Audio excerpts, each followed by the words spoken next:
안녕하십니까, 최현식 목사입니다. 8월의 마지막 날도 또 하나님 안에서 귀한 은혜로 시작하시는 우리 일산 충신 성도님이 되시기를 축복합니다. 우리 함께 기도하고 오늘 말씀 함께 보기 원합니다. 하나님 아버지, 코로나로 이 떠들썩한 이 세계 속에서 주님께서 그럼에도 불구하고 지켜주시고 함께하여 주심에 감사합니다. 하나님, 코로나로 또 함께 마주하며 예배하기가 어려운 이때에 하나님께서 더욱더 우리의 힘이 되어주시고 우리에게 다가오셔서 우리의 능력으로 함께하여 주옵소서. 비록 아버지 예배에 나와서 함께 예배하지 못할지라도 성령으로 말미암아 장소를 뛰어넘어 함께하신 하나님을 경험할 수 있도록 도와주시옵소서. 이 시간 말씀으로 주님 채워주시옵소서. 감사드리며 예수님의 이름으로 기도합니다. 아멘. 오늘 하나님께서 우리에게 주시는 말씀은 열왕기하 25장 22절에서 30절까지의 말씀입니다. 구약성경 606면에 있는 열왕기하 25장 22절에서 30절까지의 말씀을 제가 봉독하도록 하겠습니다. 유다 땅에 머물러 있는 백성은 곧 바벨론 왕 느부갓네살이 남긴 자라. 왕이 사반의 손자 아히감의 아들 그달리아가 가난하게 하였더라. 모든 군대 지휘관과 그를 따르는 자가 바벨론 왕이 그달리아를 지도자로 삼았다 함을 듣고 이에 느다니아의 아들 이스마엘과 가레의 아들 요하난과 느도바 사람 다누멧의 아들 스라야와 마아가 사람의 아들 야사니야와 그를 따른 사람이 모두 미스바로 가서 그달리아에게 나아가매 그달리아가 그들과 그를 따르는 군사들에게 맹세하여 이르되 너희는 갈대아인을 섬기기를 두려워하지 말고 이 땅에 살며 바벨론 왕을 섬기라. 그리하면 너희가 평안하리라 하니라. 7월에 왕족 엘리사마의 손자 느다니아의 아들 이스마엘이 부하 10명을 거느리고 와서 그달리아를 쳐서 죽이고 또 그와 함께 미스바에 있는 유다 사람과 갈대아 사람을 죽인지라. 노소를 막론하고 백성과 군대 장관들이 다 일어나서 애굽으로 갔으니 이는 갈대아 사람을 두려워함이었더라. 유다의 왕 여호야긴이 사로잡혀 간지 37년 곧 바벨론의 왕 에올무로닥의 즉위한 원년 12월 그달 27일에 유다의 왕 여호야긴을 옥에서 내놓아 그 머리를 들게 하고 그에게 좋게 말하고 그의 지위를 바벨론에 그와 함께 있는 모든 왕의 지위보다 높이고 그 제수의 의복을 벗게 하고 그의 일평생에 항상 왕의 앞에서 양식을 먹게 하였고 그가 쓸 것은 날마다 왕에게서 받는 양이 있어서 종신토록 끊이지 아니하였더라. 아멘. 하나님의 하신 말씀을 통해 또 은혜 받는 여러분 되시길 축복합니다. 이번에 여름휴가 때 본의 아니게 역사 여행을 했습니다. 이제 아이들이 크면서 여름휴가지도 바뀌는 것 같습니다. 예전에는 공룡박물관, 무슨 체험관 등을 갔었는데 이제 꼬맹이들이 크면서 셋째 시우리가 신라가 궁금하다고 하였습니다. 아버지가 무슨 힘이 있겠습니까? 꼭 가야 되는 곳은 전라도였는데 경상도로 넘어가게 되었습니다. 그리고 경주박물관 여정이 시작되었습니다. 국립박물관을 시작으로 문화유적지를 돌아봅니다.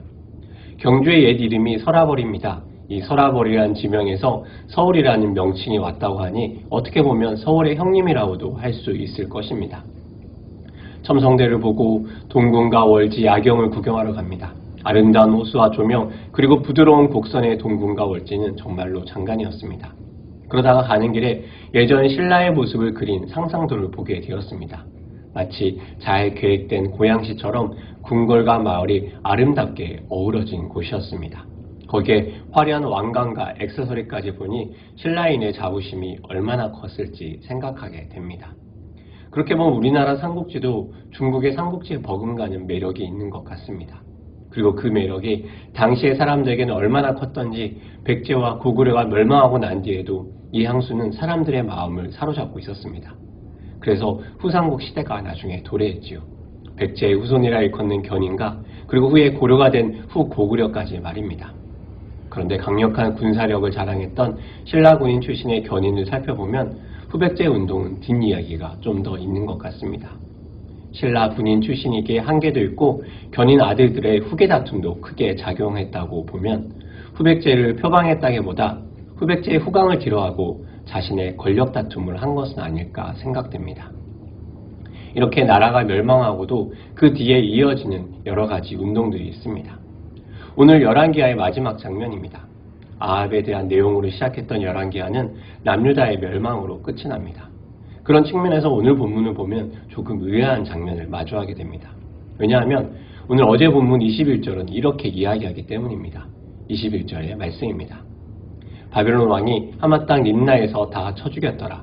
이와 같이 유다가 사로잡혀 본토에서 떠났더라. 바벨론이 유다를 점령하고 유다에서 사로잡고 정리할 사람들을 림나에서 정리하고 숙청합니다. 이것으로 어떻게 보면 정복전쟁은 마무리되었다고 볼 수 있습니다.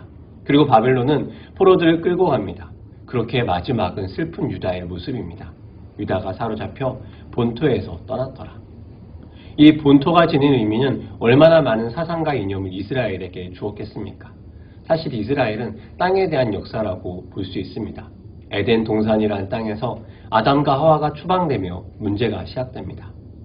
하란 땅에서 본토를 떠나도록 하나님은 아브라함을 부르셨고 또 부르신 땅으로 인도하기 위해 다시 모세를 부르셨고 말씀하신 땅을 정복하기 위해 그렇게 싸웠습니다. 얼마나 많은 믿음의 사람들이 지나가고 헌신하여 세워진 나라이며 얻은 땅입니까? 그런데 그 땅이 21절에 의하면 사로잡혀 떠나가고 끝이 납니다. 예레미야가 그렇게 이야기하고 예언했던 내용이 성취되었습니다. 하지만 오늘 본문은 그 이후 여전히 끝나지 않은 상황들을 보여줍니다. 예레미야의 예언의 성취가 있었지만 여전한 사람들의 모습이 나옵니다. 이렇게 끝이 난 것처럼 보이는 어제까지의 본문에서 하나님은 그 남은 사람들의 모습을 통해서 무엇을 말씀하고자 하시는 것일까요? 오늘 본문의 중요한 것은 24절 그달리아의 말입니다. 그달리아가 그들과 그를 따르는 군사들에게 맹세하여 이르되 너희는 갈대아인을 섬기기를 두려워하지 말고 이 땅에 살며 바벨론 왕을 섬기라. 그리하면 너희가 평안하리라 하니라. 어디서 많이 들어본 말 아닙니까?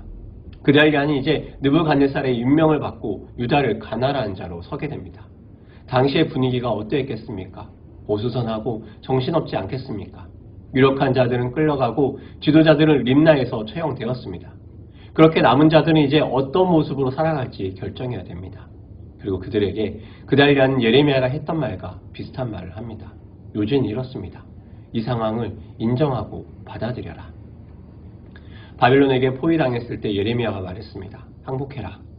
예레미야는 그 말로 인해 성내 우물에 갇히기도 했습니다. 그런 예레미야에게 선지자들은 하나님이 너에게만 말하냐 화를 내기도 했습니다.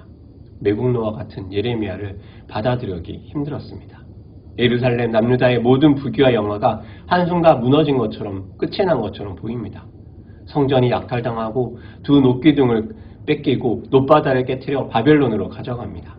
여기에 엘리사마의 손자 느다니아의 아들 이스마엘이 등장합니다.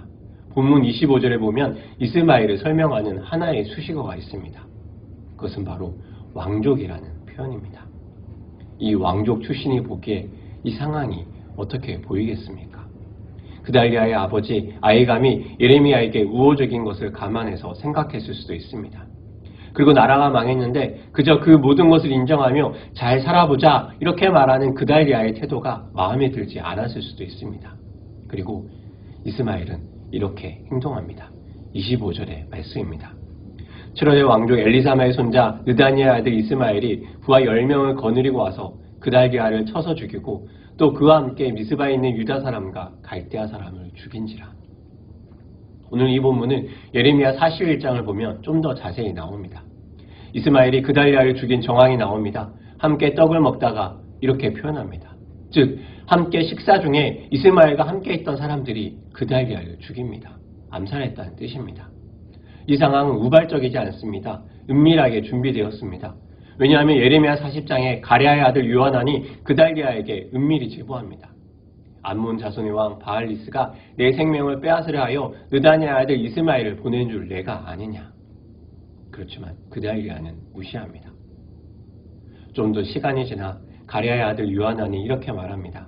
내가 가서 사람이 모르게 느다니아의 아들 이스마엘을 죽이게 하라. 그 역시 그달리아는 거절합니다.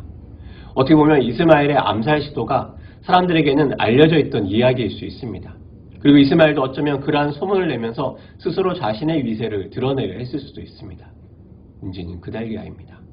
그는 남은 자들을 추스리며 이 상황을 추스리려 했습니다. 그렇게 그는 그저 포용하고 품어줍니다.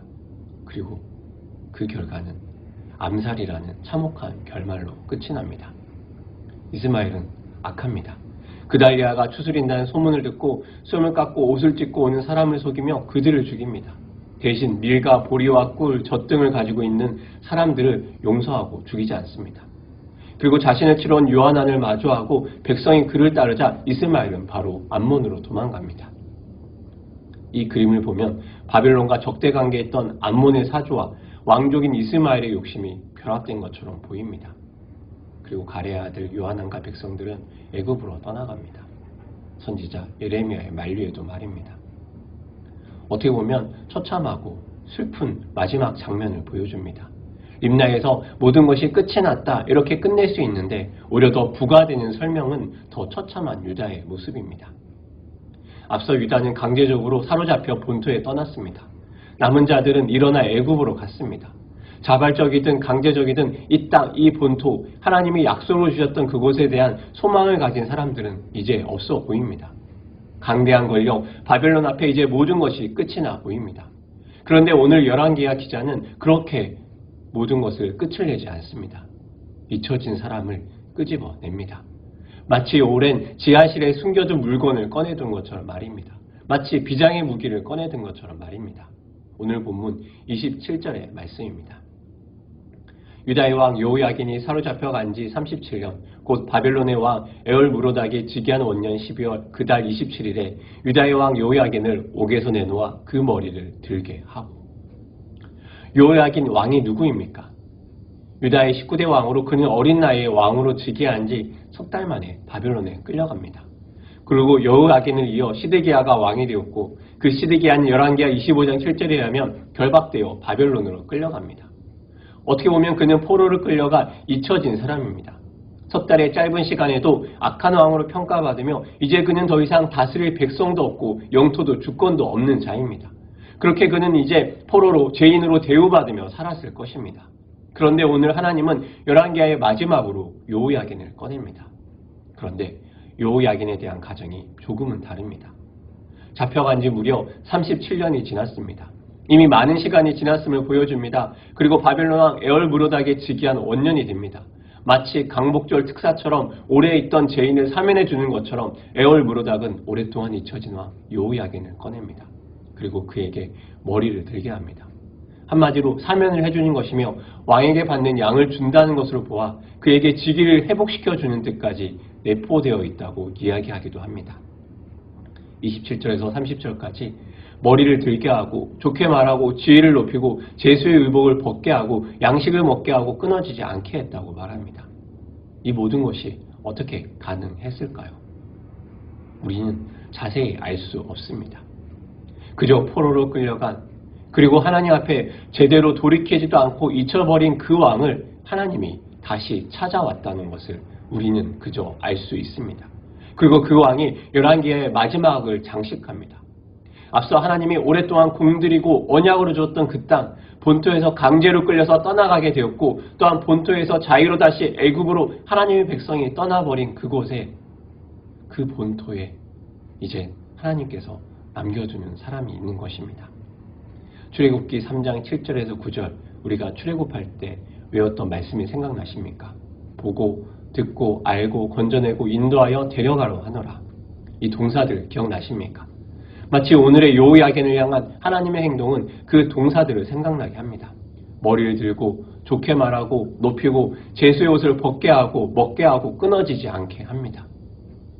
여기에 하나님의 구원을 향한 싹이 있는 것을 보게 됩니다. 포로로 끌려간 이스라엘이 어떻게 회복되었습니까? 복역의 때가 어떻게 끝이 났습니까? 이스라엘에 어떠한 노력이 없었습니다. 오늘날 고레스가 갑자기 칙령을 발표합니다. 그로 인해 이스라엘은 돌아오게 됩니다. 고레스에게 일하신 하나님의 역사를 보여주는 것입니다. 그리고 오늘 하나님은 여호야긴을 보내줍니다. 여호야긴의 사진을 보여주며 돌아올 이스라엘의 모습을 예표하십니다. 마치 잊혀진 자 여호야긴이 회복된 것처럼 하나님께서 이스라엘을 회복시키며 돌아오게 하실 하나님의 의지를 오늘 열왕기하 마지막에 보여주는 것입니다. 모두가 떠난 하나님의 약속의 땅입니다. 그것으로 끝입니까? 아닙니다. 강제로 떠나가고 남은 자가 자발적으로 떠났지만 그것으로 끝난 것이 아닙니다. 하나님은 하나님의 방법으로 회복시키시며 본토와 하나님의 언약을 향한 하나님의 꿈을 포기하지 않습니다. 그리고 그 꿈은 이스라엘의 어떠함에 달려있지 않습니다. 오히려 이스라엘의 어떠함을 넘어서 일하시는 하나님의 열정과 하나님의 뜻에 달려 있습니다. 그렇게 이사야 6장 13절은 이렇게 이야기합니다. 밤나무와 상수리나무가 배임을 당하여도 그 그루터기는 남아있는 것 같이 거룩한 씨가 이 땅에 그루터기니라. 요 이야기를 통한 하나님의 마지막 소망이 열왕기하 이 끝에 숨어 있습니다. 림나에서 모두가 숙청당했다. 그 절망으로 끝나는 것이 아니라 하나님은 그 뒤에 이어질 내용을 통해서 여전히 하나님의 꿈이 있는 여호야긴의 모습을 보여줍니다. 돌아올 자들을 통해서 새롭게 하나님의 일들이 시작되고 하나님의 아들 예수 그리스도가 여전히 포기하지 않고 일하시는 그 모습을 우리는 발견할 수 있습니다. 마치 지금 이 시간이 지난 후에 이스라엘 그 땅에 그 나라에 여전히 하나님이 일하시는 것처럼 말입니다. 때로 우리는 혼란스럽습니다. 때로 우리는 실패하고 모든 것이 끝난 것 같습니다. 그렇다고 우리가 선택할 것이 좌절과 절망이 아닙니다. 우리가 선택해야 될 것은 바로 하나님이며 그 하나님을 향한 소망입니다. 모든 것이 끝난 것 같은 상황에도 하나님은 일하십니다. 그리고 하나님은 하나님의 언약을 기억하며 언약을 일으키십니다. 우리는 그 하나님을 바라보고 살아가는 사람입니다. 그렇게 우리의 삶이 어떠하든 우리의 현실이 어떠하든 우리에게 좌절은 적합하지 않습니다. 오히려 우리는 소망으로 주님을 바라봐야 할 것입니다. 코로나의 상황이 점점 쉽지 않아집니다. 우리는 어서 빨리 하나님이 일하셔서 함께 예배하며 함께 일상의 이전의 삶들이 회복되는 것을 꿈꿉니다. 그렇게 지금의 상황이 때로는 암울해 보이고 절망적으로 보일 수도 있습니다. 그렇다고 모든 것이 끝이 나겠습니까? 아닙니다. 오히려 우리는 담대함으로 주님 앞에 서야 할 것입니다. 우리는 연약해도 주님은 강하시기 때문입니다. 우리 주님이 우리를 통해서 일하실 것이며 우리 주님이 회복시켜 가실 것입니다. 사랑하는 일산중신 여러분, 하나님은 우리에 대한 사랑과 그 열망으로 여전히 우리를 붙들고 이 나라 이 민족을 붙들고 하나님의 몸된 교회를 붙들고 있습니다. 여러분의 삶에서 좌절하고 절망케 하는 것들이 있습니까? 여러분의 삶을 하나님이 붙드실 것입니다. 좌절과 절망으로 끝나지 않고 하나님의 소망의 싹을 우리의 삶들 가운데 하나님께서 심으시고 자라게 하시고 열매 맺게 하실 것입니다. 그 소망 가운데 맡기며 나아가는 우리가 되길 소망합니다.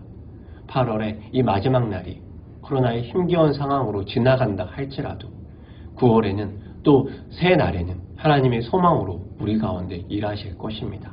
하나님이 여호야긴 왕을 통해 하나님의 돌아오고 회복될 이스라엘의 소망을 보여준 것처럼 이 마지막 날 이 말씀을 통해 하나님이 우리를 소망케 하며 우리를 회복하게 하실 것입니다. 우리 함께 주신 말씀 가지고 또한 중보하며 함께 기도하기 원합니다. 사랑하는 여러분, 우리를 절망케 하는 상황과 어려움과 염려는 무엇이 있습니까? 이 코로나의 상황과 또 그로 인한 우리의 현실의 상황들에 우리는 좌절하고 있지 않습니까? 함께 하나님 앞에 예배하고 싶고 더 뜨겁게 예배하며 하나님 앞에 나아가고 싶고 사람들과 함께하고 싶은 그 마음들이 좌절되어 힘들어하진 않습니까? 코로나로 인한 경제적인 어려움과 이제 마음에 있는 많은 어려움들이 함께 밀려와 괴로움과 절망 가운데 있지는 않습니까? 소망에 하나님을 붙드십시오. 하나님이 여호야긴 왕을 통해서 하나님의 소망으로 일하였던 것처럼 하나님이 우리 삶들 가운데 일하실 것입니다. 그 하나님을 소망하며 기도하기 원합니다. 하나님, 내 삶의 절망들을 주님 걷어가 주시고 하나님이 소망으로 그 마지막 유다의 모습 가운데 일하였던 것처럼 지금 내 삶 가운데 소망으로 일하여 주시옵소서. 소망의 하나님을 드러내어 주시옵소서. 또한 교회와 나라와 민족을 위해서 기도하기 원합니다. 하나님, 이 일산중신의 교인들, 성도들 한 명 한 명을 지켜 주시옵소서. 비대면으로 예배하는 이 시기 가운데 믿음이 떨어지지 아니하고 오히려 하나님을 향한 강한 열망이 일어날 수 있도록 도와주시옵소서. 또한 코로나로 경제적 어려움을 겪는 사람들, 또 심리적으로 어려움을 겪는 사람들 주님 위로하여 주시고 찾아가 주시옵소서. 또한 온다방이 시작되고 있습니다. 변화된 방법, 새로운 모습, 온라인으로 함께 만나는 다락방이지만 그 안에 공간을 넘어 일하시는 하나님을 경험하게 하시며 함께 공동체로 다시 주님 앞에 뜨겁게 예배하는 하나님의 공동체가 될 수 있도록 기도하기 원합니다. 또한 나라와 민족을 위해 기도하기 원합니다. 코로나로 어려워진 이 상황 가운데 하나님께서 일하여 주시며 하나님의 능력을 드러내어 달라고 기도하기 원합니다. 하나님의 영광이 가려지지 아니하며 교회의 공적인 역할에 대해 고민하며 하나님이 이 나라와 이 땅에 하나님 몸된 교회가 빛과 소금의 역할을 잘 감당할 수 있는 하나님의 귀한 교회 되게 해달라고 우리 함께 주신 말씀과 교회와 나라와 민족을 위해서 함께 중보하며 기도하기 원합니다. 함께 기도하겠습니다.